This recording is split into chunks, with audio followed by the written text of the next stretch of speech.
이명박 정부 당시 국정원의 정치 개입과 여론 공작 의혹을 수사하는 검찰이 연휴가 끝난 뒤 사건 관련자들을 줄 소환하며 다시 속도를 내고 있습니다. 오늘 오후에는 이명박 전 대통령을 고소했던 박원순 서울시장의 대리인을 비롯해 추선희 어버이연합 사무총장이 청사에 나와 조사를 받고 있습니다. 취재기자 연결합니다. 김태민 기자. 네, 서울중앙지검입니다. 네, 박원순 시장의 대리인 류경기 행정부시장이 지금 조사를 받고 있죠. 네, 박원순 시장의 고소고발 대리인으로 나온 류경기 서울시 행정 1부시장은 오늘 낮 1시 반부터 검찰에서 참고인 조사를 받고 있습니다. 앞서 지난달 박 시장은 이명박 정부 시절 국가정보원이 이른바 박원순 제안문건을 만들어 정치 공작을 벌였다는 의혹을 두고 이 전 대통령 등 관계자들을 고소한 상태입니다. 류 부시장은 청사에 출석한 자리에서 이른바 박원순 제안문건의 작성과 실행으로 박 시장과 서울시가 입은 피해를 소명하겠다고 밝혔습니다.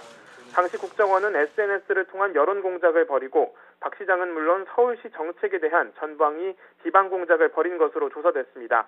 뿐만 아니라 보수단체인 어버이연합에 자금을 지원하고 관제 시위를 지시했다는 의혹도 받고 있는데요. 과거 박 시장 아들의 병역 문제가 불거졌을 당시에도 어버이연합이 국정원의 지시로 집회를 벌인 것으로 파악됐습니다.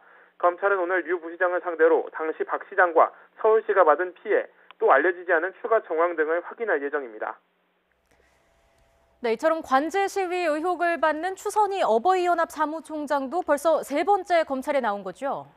네, 이명박 정부 시절 국가정보원으로부터 자금을 지원받고 관제 시위를 했다는 의혹을 받고 있는 추선희 어버이연합 사무총장이 검찰에 세 번째로 소환돼 조사를 받고 있습니다.